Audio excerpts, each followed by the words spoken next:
Today our panelists will lead a discussion about the blockchain, a technological advance that will have wide-ranging implications for transforming not just financial services, but many other businesses and industries. So real is the threat to alter the balance of power that the Chinese government has even put a ban on cryptocurrencies like Bitcoin, which is enabled by the blockchain. Dr. Bruce MacDowell Maggs is a Pelham Wilder Professor of Computer Science and Vice President and Researcher at Akamai Technologies.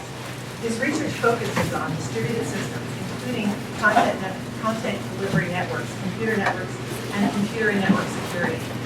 Professor Jeff Ward is director of the Duke Science and Law and Technology, the Duke Center on Law and Technology.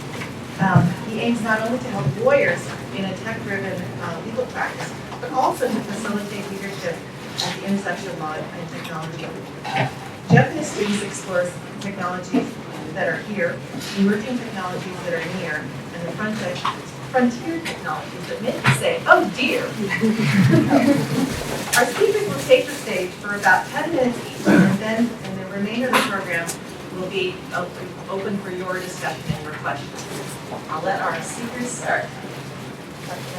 Thank you. Well, thank you for inviting us today. I'm going to get started talking about the technical aspects of the most well-known application of blockchain technology, which is Bitcoin. And some of this may be a review, but I want to go into 2 or 3 little points that people maybe don't appreciate about how Bitcoin works technically and what the larger implications of those features are. So what is Bitcoin? It's a currency. It's a payment system. It's a set of publicly known algorithms and a set of hardware and software implementations. And at a high level, the goal of Bitcoin is to enable payments at a distance or locally with low transaction costs. And Bitcoin also can sometimes provide anonymity. Now, one thing you may have seen in the news recently is that the price of Bitcoin has kind of gone through the roof. Hopefully I'm not really a Mac person, so hopefully I can successfully pull up a chart here showing the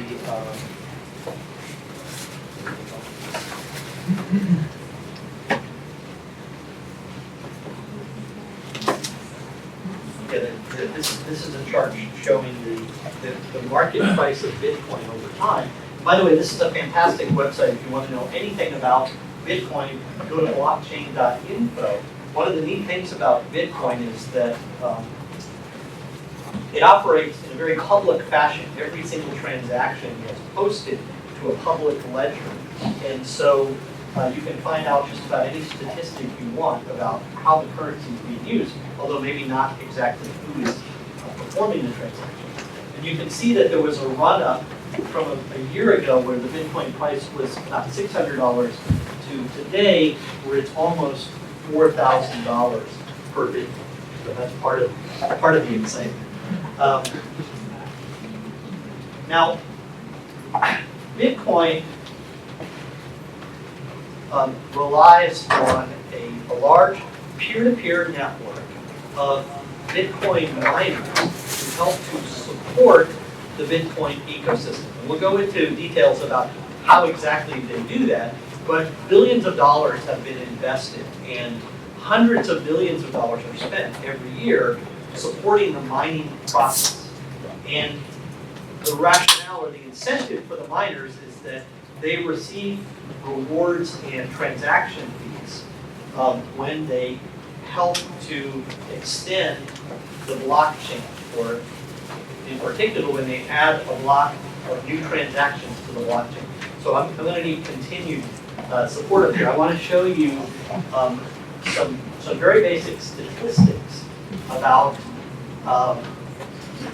the rewards that miners receive. And I'll try to limit this to 2 or 3 links where we go in. The PowerPoint's trying to be too smart, and it's showing the display here and letting us click on links and showing it on the laptop, but not showing it up here. So that's the difficulty. So this page, blockchain.info/stats, has some kind of, if you know what to look for, there's some eye-popping statistics that are going to appear. Okay, I need to see this full. Okay, so here's that market price again, almost $4,000. Time between blocks, about 10 minutes. So every 10 minutes or so, a new block of transactions is added to the blockchain. But here's the crazy thing. You see where it says mining costs. What they're doing here is they're looking at how much revenue the miners are earning per day. Today, it's about $7 million per day earned by the miners. Of that, almost all of that reward is coming from new Bitcoin being minted and given to the miners, although approaching 10% is now coming from transactions. But the current cost per transaction, which means the amount of transaction fees and rewards going to miners per transaction, is $28. Okay, so if you translate that to a setting like using your Visa card, it'd be like every time you go to the coffee shop and buy coffee, somebody gets $28 for supporting the recording of that transaction. That's not sustainable, probably. The reason it's so high is because the value of Bitcoin has gone so high, and the reward is sort of a fixed number of Bitcoins. So let's go on to the next slide.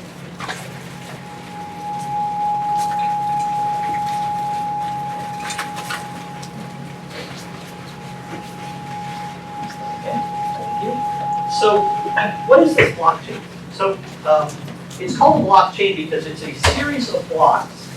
And each block has a record of transactions. And so the chain is a linear log over time of every Bitcoin transaction. And the log is used for two things. One is it prevents double spending. So if you record in the log that a transaction has been made where the owner of some Bitcoin address A signs an entry in the log saying, I want to transfer X Bitcoins to some other address, some other party.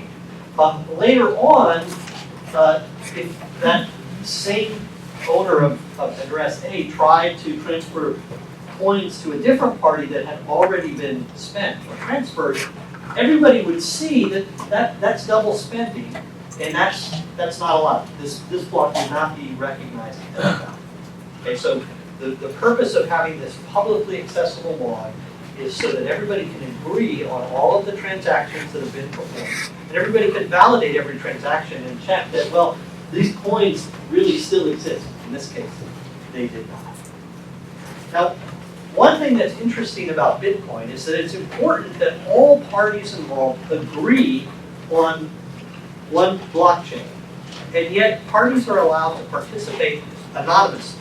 So this raises an interesting consensus problem that arises often in distributed systems. You're familiar with other kinds of consensus, like when we go and vote in an election, we all go down and we vote, and they check off your name when you vote, and we're not anonymous. Our vote may be, but they know each person gets to vote once, and they check your voter registration or whatever, or maybe they don't really check your vote. But the point is that that's a system where we have one vote per person, and it's not anonymous really, they check who votes. Now, in Bitcoin, you can't really have anonymous people voting because then people would create lots of fake identities, and some people would get more votes than others. So the way that they reach consensus here is they do have kind of a voting process, but it works in a different way. The idea is in order to vote, you have to prove that you've done some work. You have to put some skin in the game. And we'll see how that proof of work system works in practice. But it's not about directly paying money in and getting, like in a company, if you buy shares, your vote is proportional to how much money you put in. Here, it's going to be proportional to how much computational effort you expend helping to extend the blockchain. So this is called Bitcoin mining. And all the miners around the world are working to extend the blockchain. And whoever is the first to find a solution to a certain hashing problem, which extends the blockchain, gets the reward for that block and also gets any transaction fees associated with individual transactions.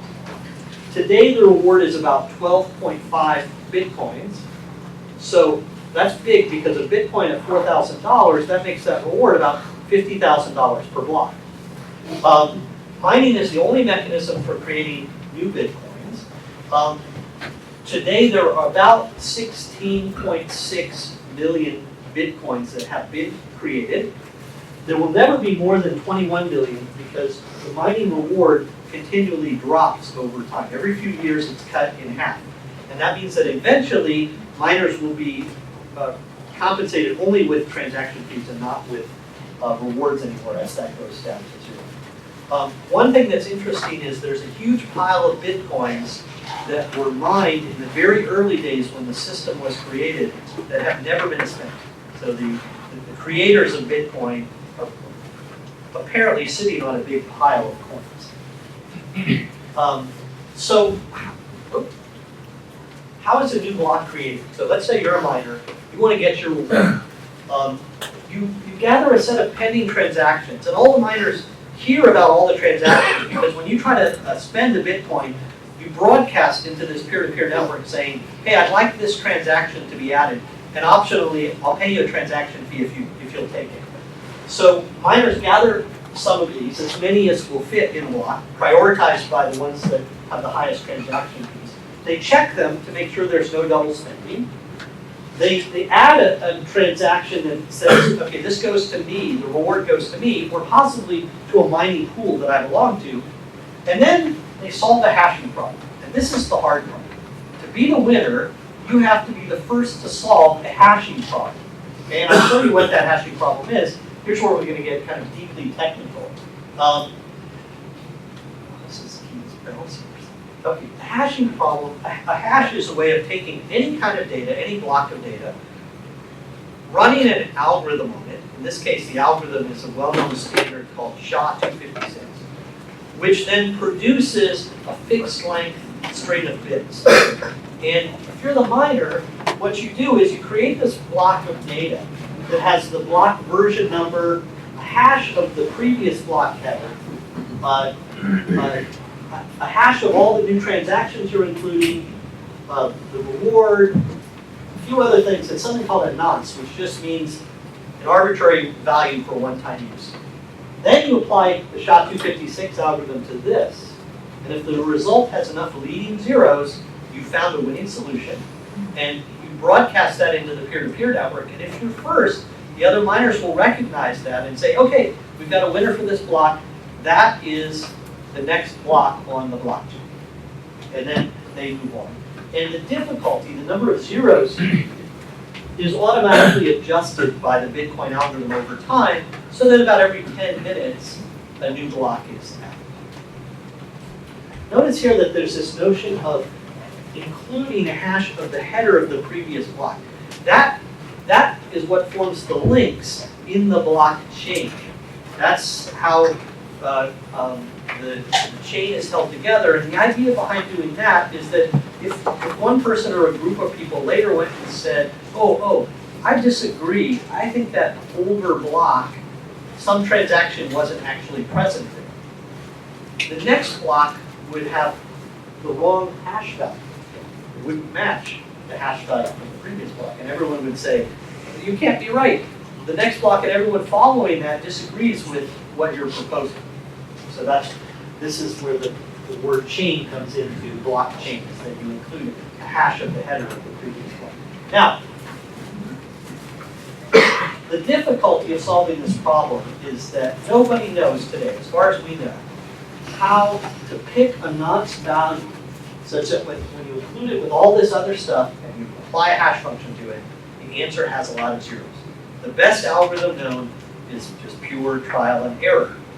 So what the miners do is they just pick a nonce and add one to it and add one to it. They keep trying hash until they get lucky and they find a solution. And in the early days, people just used their desktop computers. Nowadays, that's hopeless. You spend more on electricity than you get in reward. So they buy hardware like this. And this is a state-of-the-art or nearly state-of-the-art piece of special purpose hardware called an Antminer S9. It can perform 13.5 trillion hashes per second. It's a special purpose piece of hardware that computes the SHA-256 algorithm. It operates at 1,323 watts. It costs on Amazon, the lowest price is $3,120 plus another $274 for a power supply. And if you look at the total number of hashes computed per second by all the miners in the world today, they're equivalent to 711,000 of these. Now, in fact, miners are probably using older hardware. This is state of the art today. But that means that to duplicate the mining power of the entire blockchain, you would need to spend about $2 billion. And using this super efficient hardware, expend close to a gigawatt of power. And assuming power costs 5 cents per kilowatt hour, which is the cheapest power you can get at an industrial scale in the United States, in the state of Washington, that would be $412 million spent on electricity per year. And if you think about these devices as having like roughly a 5-year lifetime before they're obsolete, that's the capital plus electricity here is like $800 million per year if you want the best equipment you could buy today. So that's a lot of money is being spent. Again, the reason that much money is being spent is because the rewards are even greater, right? At $7 billion per day, which is recent because the price has gone up so high, but that $7 million per day, 365 days, that's, how much money is that? That's in the billions, right? So it exceeds this, but a lot of money is being spent here. So this is good and bad.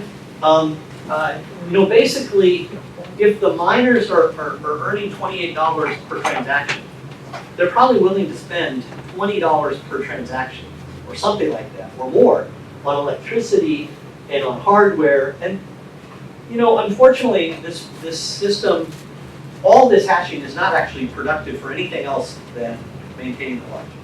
That's a lot of money on electricity that only one miner every 10 minutes produces something good. So people are concerned about the environmental impact, among other things, of this kind of proof of work system.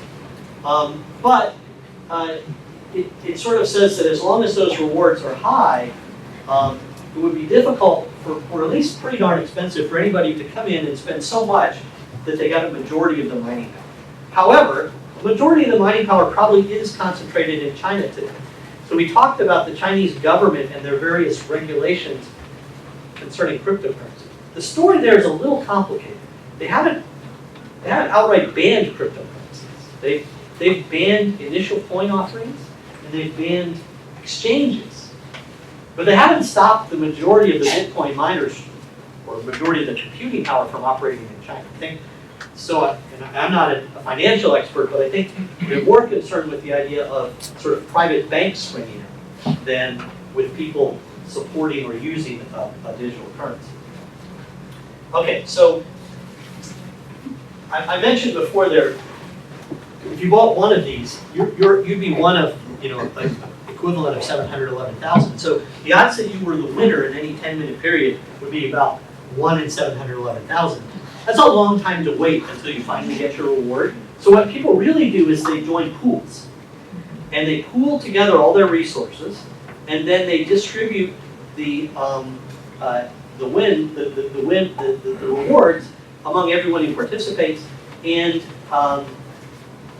basically the amount of reward you get is proportional to how much work you did, even if you were unsuccessful in helping to mine. One thing that people worry about is that if any one pool has more than 51% of the computing power, they can technically determine which transactions go into the blockchain and also collect all the rewards going forward. And this has happened once before. And the result was that the pool that was so big said, we're going to split. They don't really want people to lose confidence in the integrity of Bitcoin. So they split. Now, was it a real split or not? Who knows? Do all the miners in China actually have some connection to each other or not? Who knows? But that's a concern with this kind of system. Okay, so I'm going to finish here. Just going to say one thing about anonymity. So Bitcoin transactions are just transfers among addresses. Addresses are generated randomly, and it's recommended that you only ever use an address once. You receive funds, you spend them, and you never use that address again. So it can be hard to trace Bitcoins, at least if all you have is information in the ledger. If you really want to make it hard to trace Bitcoins back to you, then what you need to do is individually mine them without being part of a pool, and use an anonymizing network to connect to the payment system so no one can see where you were doing your mining from. But that's hard because individually, it's hard to ever be the way. So Jeff, I'm going to turn it over to you. I hope that lays the groundwork a little bit. Great. Thanks. So I'm.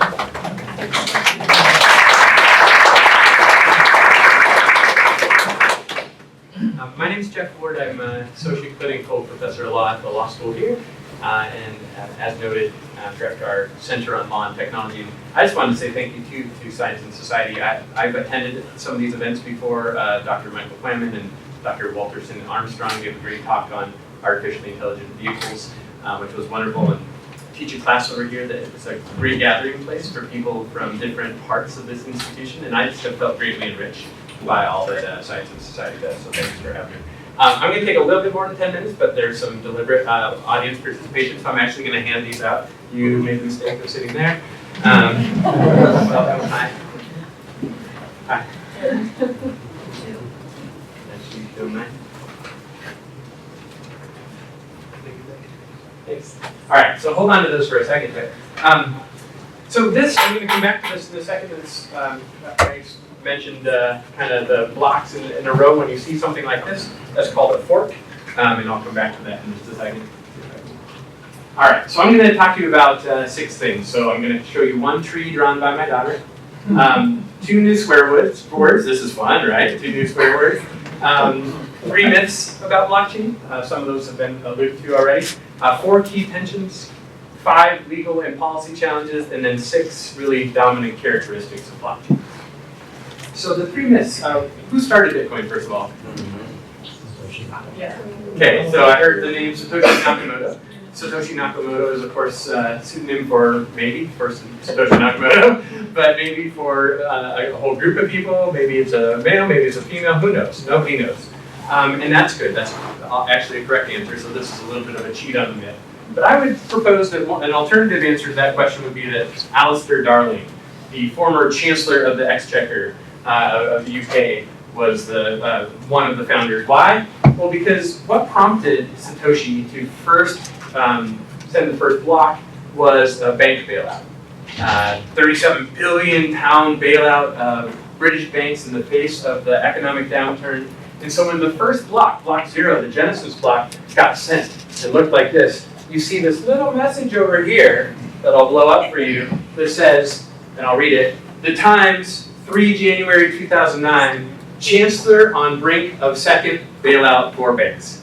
So the first message that was ever sent on the Bitcoin blockchain was a message complaining about a bailout for major banks. Now, that's important. To understand the real depth of that, we would want to get into a lot of history of cypherpunks and others who really drove the expansion of the underlying technologies of Bitcoin. They tend to be anti-establishment, libertarian folks who really wanted to see the downfall of centralized banking, other centralized institutions. That attitude, that approach to the blockchain is really important for understanding some of the key tensions that I'm going to highlight. Here's another myth. Blockchain is bigger than the internet. I've heard lots of people say things like this, whether they said as big as, bigger than, etc. One of them is a pretty well-known author, Dan Tapscott, who I think with his son wrote a very good book. But as it says down here, I'm not expecting you to read this, but it says the blockchain is the next internet. Great, if that's meaningful. I'm not trying to dismiss that entirely. But I would show that the blockchain can't actually work without the internet, right? The best way to shut down the blockchain is to shut down the internet. It's actually part of the full stack. It's an addition to the technical stack. And so that's one reason at a technical level why that's not quite true. But I think more important here you see other ways of visualizing that. And again, don't want you to be able to read this, just want to point out, here's Deloitte, a report, an international organization saying 7 challenges of blockchain technology. You've heard Dr. Maggs mention some of these already. Electricity, right? Energy consumption is a huge challenge. You see those transaction fees are those which part of it is because nobody's using Bitcoin to buy small things. That's one of the reasons why those transaction fees are so high. But is this a sustainable thing that we could use for a currency? Call it a currency? I mean, with that level of volatility, is that something that we can move forward with? There's a lot of technical challenges. So before we say it's the next internet, we actually have a lot to solve. So I'm trying to add some sobriety to our assessment here. In fact, that leads us to our first swear word, and I'm going to offer that because Bitcoin, if you hear somebody say this, it represents kind of a magical thinking that I want you to think of as kind of like a swear word. Like, no, don't describe something away because you say because Bitcoin. I hear people all the time, oh, the stock market's down, well, you should really be investing in cryptocurrencies. Why? Well, because Bitcoin, right? Yes, we saw that it has been a wonderful investment recently, but I don't think there's any necessary reason to think that will continue on. Oh, well, the banks are going to do such and such. Because Bitcoin, there's a lot of magical thinking in what its power is, and I want us to be a little bit more sober about that. So another myth, final one, Bitcoin is for bad guys. At a New York regulatory conference a few years ago, this is somebody who spoke to our class. There are several people from my Bitcoin, our blockchain blog class in here, told this story. A New York regulator who was talking about regulating Bitcoin said, Bitcoin is for pedophiles. Provocative statement. To which the founder of the Bitcoin Foundation, who's a lawyer now at a major law firm and a big Bitcoin supporter, responded, I'm a father and you're an asshole. Which I thought that was very good. There's a list of burn centers around the United States. I thought that was really good, but it's not just for, pedophiles. Look at some of the names on here. Accenture, right? ING, JP Morgan. You might have heard of some of these before. Intel, right? Microsoft. It's not. Well, I'm not calling them a pedophile, though. I'd like to go on record. I think this is being recorded. I am not calling JP Morgan a pedophile. In fact, I'm saying the opposite, right? So, yeah, I'm saying major players, major institutions are very interested in the power of the blockchain. It is not something that is for a total break-off sect of strange people with strange fetishes. It is rather something that has enormous potential consequences for finance, for public amenities like real estate transactions, voting, etc., and lots of key companies are interested. So let's talk about some of the key characteristics. Again, some of these have been alluded to. It's disintermediated. It is not centralized, right? So instead of having to deal with, a centralized institution like a government or a bank in order to transact with somebody, we can actually remove that source that has been always used to provide trust in a transaction and go truly peer-to-peer. And with value transactions, this is the first time in history where that's ever been possible. That statement is why we should be excited about blockchain. That's amazing, right? The potential there to do that is amazing. Again, it's not without its trials and problems right now, but that is tremendous potential. It's global, or if you're going to think about this from a lawyer's perspective, it's trans-jurisdictional, right? So blockchain is not just, oh, you're on the US Bitcoin blockchain. No, it doesn't work just within the United States. It doesn't work just within North Carolina or New York. It works across borders. And so if you're in Argentina and wanting to do a real estate transaction and have money flow across borders in order to make that happen, no problem at all on the blockchain. If you're a regulator from the United States that wants to come in and regulate the blockchain, that's a problem, right? Because it's trans-jurisdictional, truly, okay? I'm going to pull back from saying it's anonymous and just use the word pseudonymous. This is again what Dr. Maggs was alluding to, right? There's a chance for anonymity, okay, to be truly without identity being attached to a particular transaction. The vast majority of Bitcoin transactions right now are far from anonymous. In fact, they are not only not anonymous, they are completely traceable and indelible for the most part. And so you're actually putting out there not only what you did, but leaving it out there for all time for folks to see. You're actually giving up tremendous amounts of privacy, and that's a real issue when you conduct things in that way. But as I'll suggest again in a minute, with Zcash and Monero and all sorts of advances, and even the Bitcoin blockchain, there are chances to move toward greater anonymity, and that's an issue. Other characteristics, it's resistant to change and resilient. Resistant to change means if there's a mistake on the blockchain, okay, it's very, very, very hard to back up and fix that. Okay? It can be done, and it can be done through a combination of computing power and or consensus mechanisms, but this is where you start to have forks and other things. And it's resilient. Let's say you want to shut a blockchain down. How many of the thousands of nodes around the world, remember global and transjurisdictional, need to remain in order for that blockchain to persist? One, actually, right? We can imagine the one cockroach left after a nuclear disaster, right? Holding on to its single node, keeping the blockchain alive. It's possible, okay? But that is an important characteristic when we think about regulating. And then finally, it's driven by a non-hierarchical consensus mechanism. So we had the proof of work or proof of stake and all these other mechanisms, which are consensus mechanisms, but even the governance about making choices about changing the blockchain, improving its technology, et cetera, the governance mechanism there is almost unprecedented. How do a group of people with no hierarchy come together and little ability to communicate with one another come together to make choices about where something goes? So that consensus mechanism, that market-driven, non-hierarchical consensus mechanism is a really important characteristic. All right, so I handed out some pieces of paper with 1, 2, 3, 4, and 5 on them. I'd love it if you would help me out by reading those, and I'm just going to go through and identify a few use cases of some of this technology. So number 1, do you want to read that nice and loud for us? You don't necessarily have to say that. Can you? Go ahead, please. Takhar province in Afghanistan is ruled by the Taliban and offers some of the dimmest prospects in the world for a woman seeking economic autonomy. Women are prohibited from most work outside of the house. Banks are almost non-existent. Asal Saeed desperately wants to change her situation and leave her abusive husband, but prior attempts have only seen her meager earnings confiscated, as so many others have in a society where males control the finances of their wives, sisters, and daughters. Now Asal has found a job as a blogger with New York-based Women's Annex and gets paid in Bitcoin through a system that mimics the ancient Hawala? Your guess is as good as mine. Hawala payment system with which most Afghanis are already familiar. Now her husband can no longer confiscate her money, and she has saved enough to file for divorce, to a brighter future. Good. Yeah, I hope everybody's able to. Thank you very much. So just a couple of questions after that. Already, Professor Buell expressed some excitement by saying yay, because we're happy for Asal in this situation, right? And this is based on a real life situation. Her name is not Asal Saeed, but it's based on a real life situation. Women's Annex is a real group that offers these opportunities to women in places like Afghanistan. But the question is, what characteristics, we just went through some, what characteristics of the blockchain, or of Bitcoin specifically, are most important to Asal in this situation? Now, you don't have to use my words, but what's important to her? Would she want a centralized currency? No. No. She likes disintermediation. She likes decentralization. Does she like anonymity? Yeah, anonymity for us all is a good thing, right?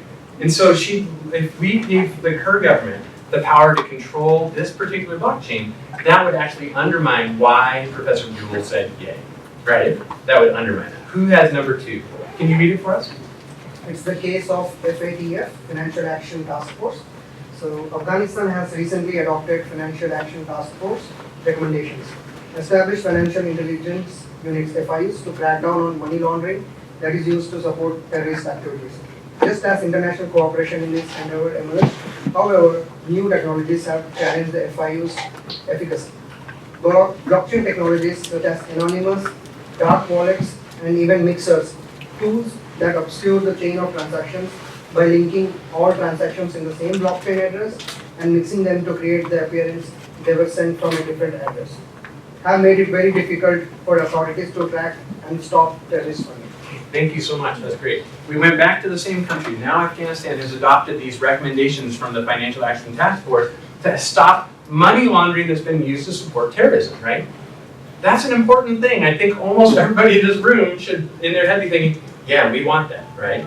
But the same things that were mentioned before in Asal Saeed's case, anonymity, decentralization and disintermediation, undermine the Financial Task Force ability to accomplish those goals. right? So we see this thing that is what it is. It has characteristics. They're moving, they're changing technologically, but it creates unbelievable tensions because there are things that we want. We want us all to have the progress and the change of our life situation at the same time that we want for terrorists to not be able to be receiving money through laundered funds. Great.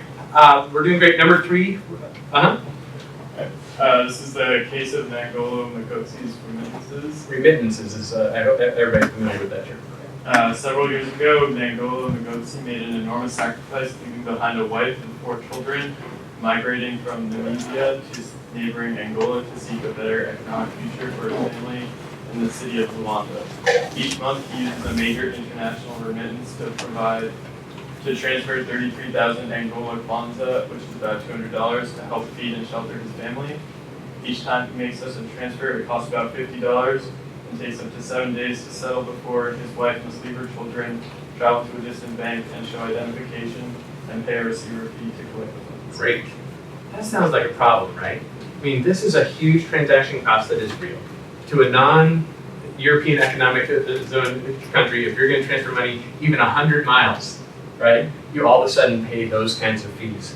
So if, here's the question, imagine that Angola can now use a blockchain-based remittance system where his fees drop from 25% to 1.5%. His wife gets it in a matter of an hour to 3, and she only has to go to a local retail store to pick it up, rather than leave her kids and travel to a distant bank branch to get it. That makes a huge difference in that person's life, right? And Angola's happy, okay, and we're happy, okay? Number 4. All right, representing Western Union Company. The case of Western Union's remittance. It's 2013, somewhat early in the life of blockchain, and you're a young analyst at the Western Union Company, which conducts a significant portion of the more than 400 billion remittance business done each year worldwide. Hearing of the competition, the blockchain-based remittance providers like Abra and CryptoPay, your boss asked you to write her a memo suggesting a course of action for Western Union to take. Great. That's a hard one. Can you just pump out a memo real quick? We'll wait. So, you're seeing the writing on the wall. You're seeing that Angola is able to do this in a way that threatens your business. It's almost a $480 billion business game, okay? But if you're Western Union, would you say to your boss, if you're there, would you say, don't worry about it? No, you're gonna worry about it. On the other hand, right? On the other hand, are you as an established company like Western Union really set up to move into the world of, oh my goodness, we now have to think about new technologies and these wallets and how do we do cold storage and hot storage and all that kind of stuff. Nothing that's been a part of your business model is set up for this drastic shift. So you can imagine there's a lot of tension with that business. So that's all I'm going to say about that. I wanted us to think through the eyes of Western Union or Barclays or some other bank as well, okay? And then finally, the last one, number 5, the case of the hemorrhaging economy. The case of the hemorrhaging economy. Recent political events and other burst market bubble have sent the economy into a slide. Stock markets are down, certain sectors are seeing massive layoffs, new hiring is stalled almost everywhere, and credit/lending is almost non-existent. The Fed, as well as other central banks around the world, aims to stall the slide by lowering interest rates to ease credit, increase the monetary supply by buying treasury bonds, and lowering bank reserve requirements, and restore the consumer confidence by demonstrating a measure of control over a volatile economy. Great. We've seen this before, right? We've seen the Fed, at least in this country, and central banks around the world try to move when we see a global economic slide happening, okay? And there are certain tools at their disposal. You just named 3 or 4 of them, okay? Now, imagine though that we're in a world where a lot of the, where blockchain technology has successfully decentralized a lot of our markets, okay? Created a diversity of markets, used decentralized currency, lessen the ability of the Fed to conduct monetary policy. I mean, is that a good thing or a bad thing?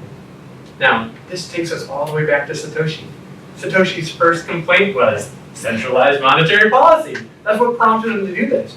But for those of us who might, and I'm not saying that you have to believe anything, it certainly undermines the ability of that particular policy lever to have an effect on our world, okay? So good or bad, that might be exactly what you're going for, but it also might concern you. Definitely there's some tensions. Great, thank you all for reading those. I'm almost done, okay? So regulating something that's decentralized, disintermediated, and transnational, wow. I don't know, right? There's a lot of things that we can try and think of. This is a primary issue in my blockchain law class that we're doing right now, but this takes more than just lawyers. This is something that we all need to think about. Insurgents versus incumbents. Do we want the crypto pay, right? The insurgents to be able to develop and do things that we think are positive, lowering rates from 25% to 1.5%? Or do we worry about the incumbents? The incumbents might be the Western Union companies, it might be the existing banks and JP Morgans of the world, it might be our governments, our existing voting systems, transactional records for property, whatever it might be. So this is what my daughter drew.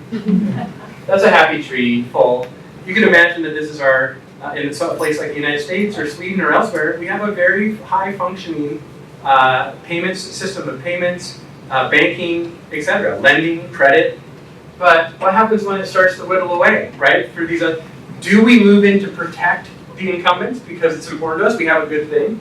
Don't let it chip away. I think what's likely going to happen is that we're going to continue to have some strong centralized systems, but we're also going to have a mix of good and bad elsewhere. And this diversity of markets and currencies and things like that is a world that we've never been in before.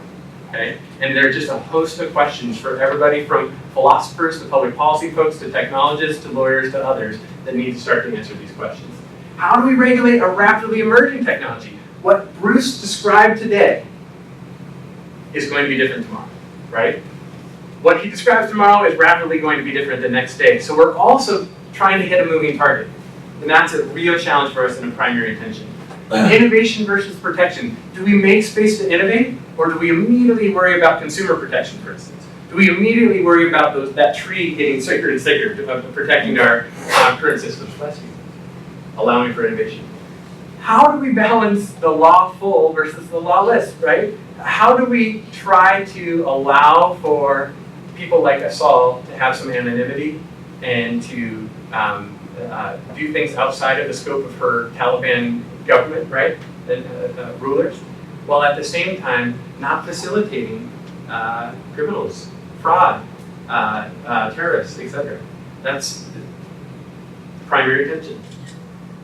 Another primary attention is between hype versus hills to climb. There's a ton of hype around blockchain right now. Again, remember, because Bitcoin, right? It's just this magical era, right? But there's a ton of technological hills to climb. We really have more to do technologically here than we did at the onset of the internet.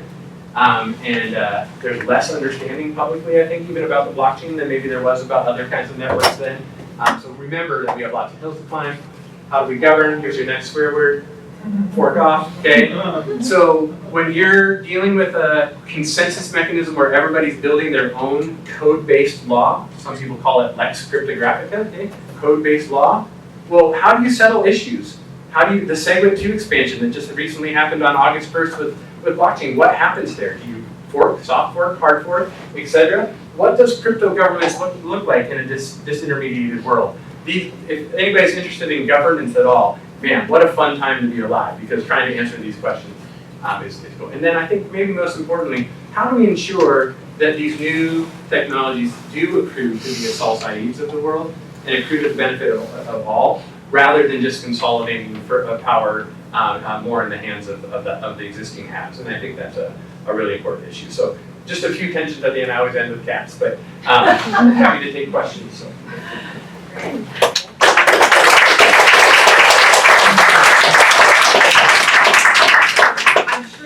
Tons of questions, and so I'd love to just get that, just open this up to you all. Yeah, this is the first question we have Dr.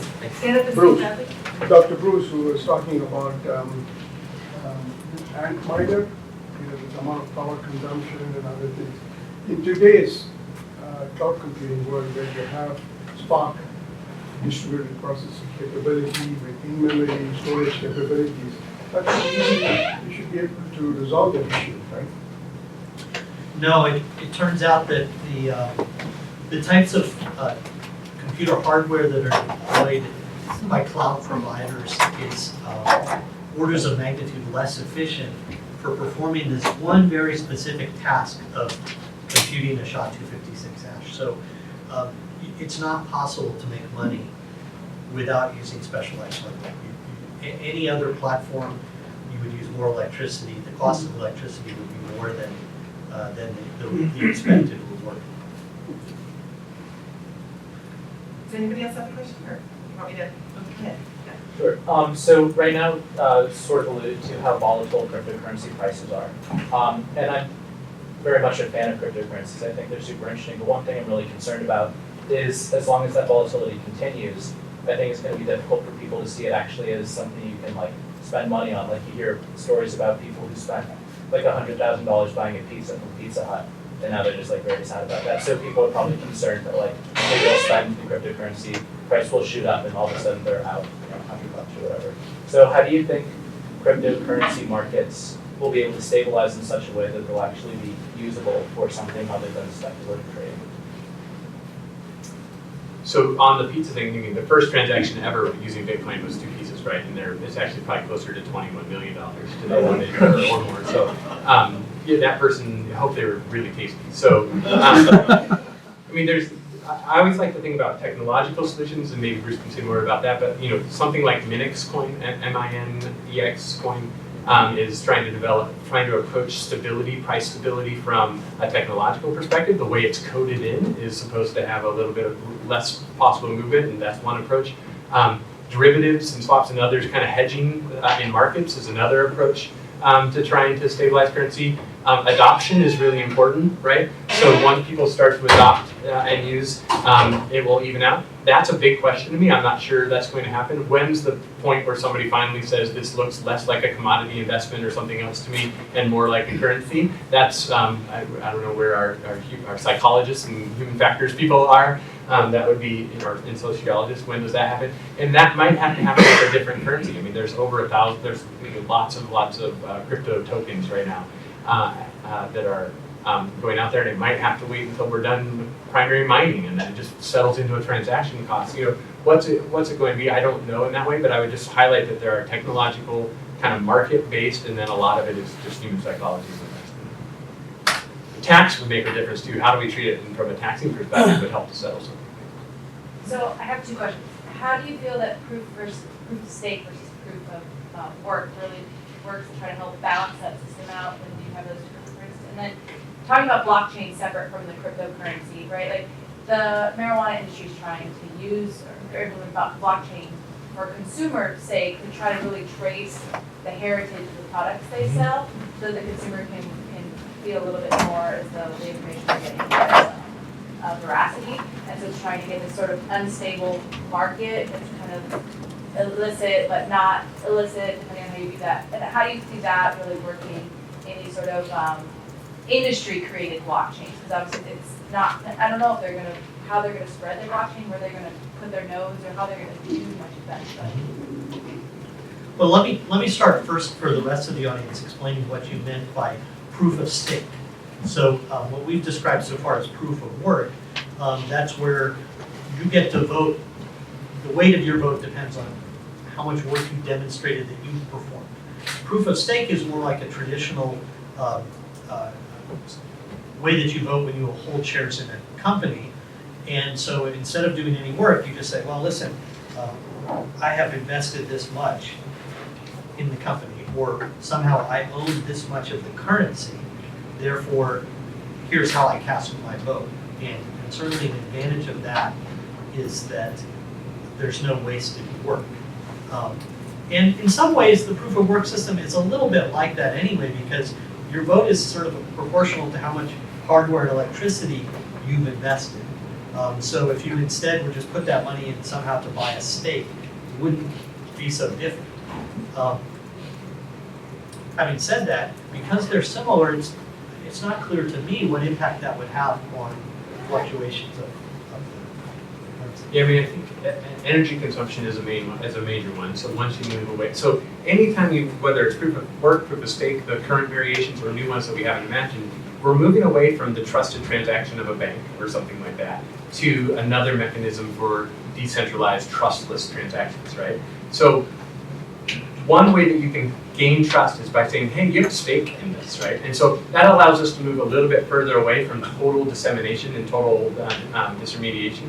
So therefore energy consumption can go down. Another step that's very common to add a little bit of trust are permissioned blockchains. You only allow certain people to enter in, and that can move us even further away, which starts to allow for 2 things.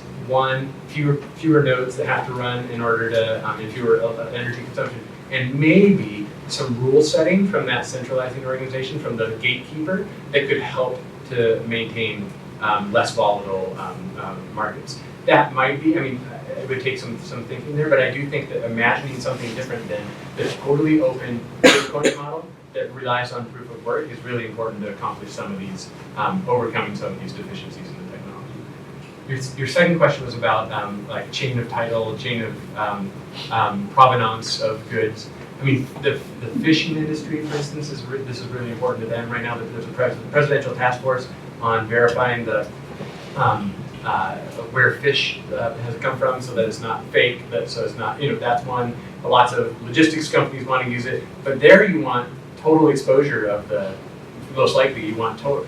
Anonymity is a bad thing. You want totally their resilience, irrefutable kind of blockchain, so that people can go in. And then the key there, I think, is going to be building tools on top of which blockchain info is one of those tools, where you can go in and crawl on top of the blockchain and derive the kind of information you want, so that it's consumer facing, so that people can read it really easily and manipulate it in ways. And there aren't a whole lot of those tools built yet. I would just add that Walmart's actually doing a lot with supply chain technology, and there's a consortium of various large companies that are trying to ultimately track, like when you buy a thing of hamburger meat at Whole Foods, if it has a risk of E. coli, they're going to know much more quickly and be able to trace that and get it out and be safer. Yeah, and one of the places where major players are entering into the market. Pretty cool. So obviously one of the big benefits of blockchain technologies is this whole sort of decentralized notion, but you obviously brought up the fact that none of this stuff works without an internet. What is the conversation among major ISPs, and what are the concerns around what kind of force they might be able to wield over these networks? Maybe that's what I can help answer. So the first thing is that the internet is a network of networks, and it's also very decentralized in its structure and its operation. So yes, there are major ISPs, but there are like 50 of them around the world. And I'd say they're mostly ungovernable or unmanageable. The idea that you would, that somehow they would come together to decide to globally block blockchain technology, it's kind of inconceivable. The other thing is that the Bitcoin application, for example, the actual load it puts on the internet is extremely small. It's not something that would even register in terms of sort of putting any stress on the network. And it's fairly easy to hide what's going on. You can encrypt everything. You can use anonymization services. So it seems like that would be a hard way to try to disrupt the blockchain. But I do think there will be a search for centralized players. I mean, a desperate search for centralized players, because that's what happened with the internet, right? I mean, there are all these walls like, oh, this is also going to be ungovernable technology. And certainly governments found ways, not only through ISPs and the technical players, but also the major market players, the Googles, Facebooks, et cetera, to create laws and regulatory regimes that help them govern the internet in ways. And I don't know what it's going. I really don't know what it's going to look like for a blockchain, but I would say the general impulse is toward finding proxies for centralization that you can govern in various ways. And I think that's going to be an interesting legal question and a legal outcome how that happens. It might not be ISPs, but. Do you know what kind of medical applications people are thinking about building on top of the blockchain, and other special considerations about using the blockchain in the healthcare industry? Yeah, there's certainly a lot going on with blockchain and medical records right now.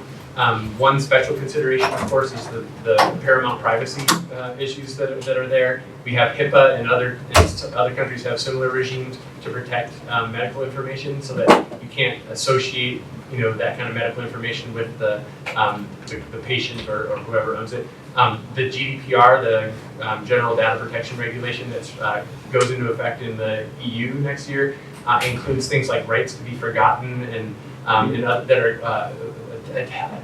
we tap into a more strict privacy regime of the EU, even here in the United States, if you're an international company. That's going to cause people to really think twice before they start to deploy blockchain technology in that way. But really, the way they're being used now are primarily through permissioned networks. So the gatekeepers continue to be hospitals, medical service providers, insurers, et cetera, in order to maintain information.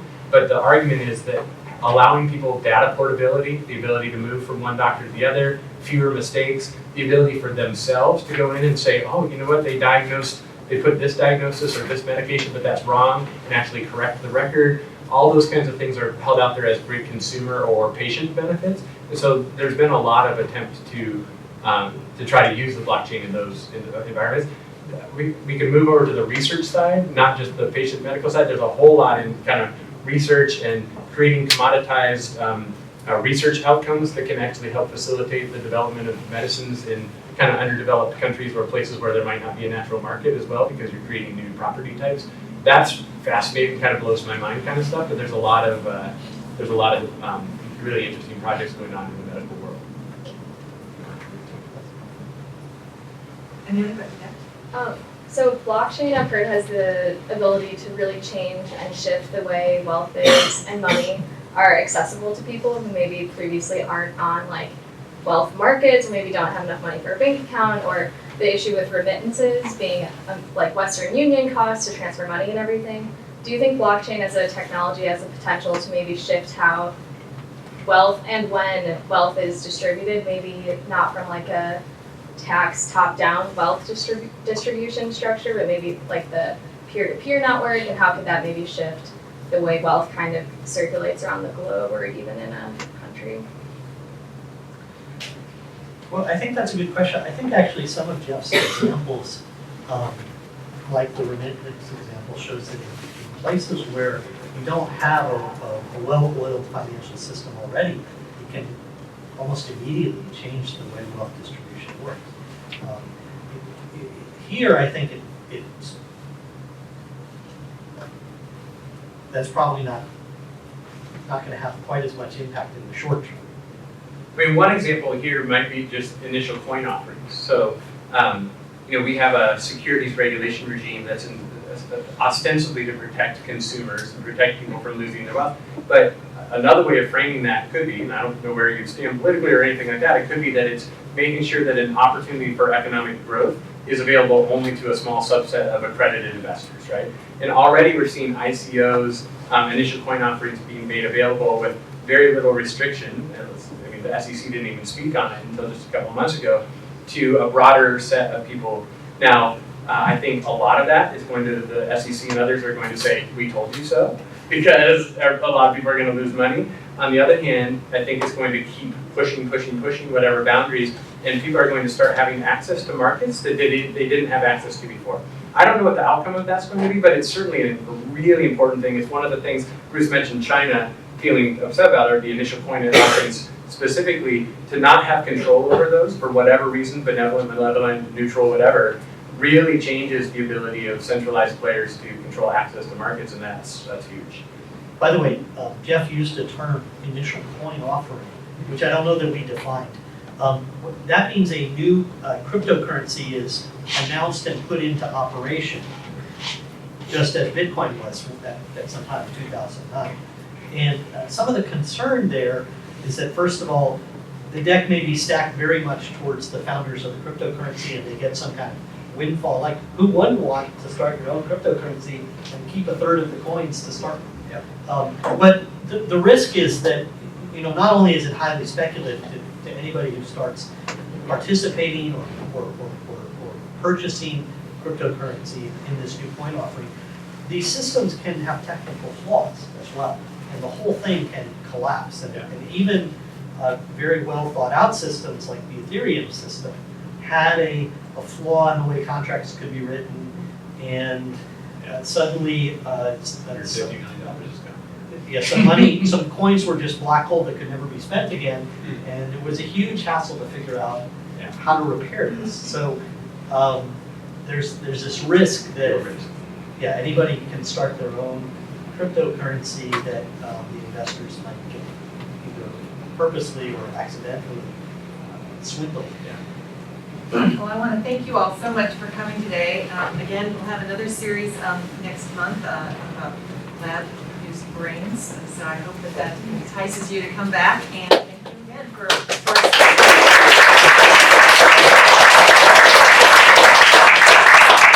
Anybody has a sophomoric sense of humor like I do have fork off stickers. So.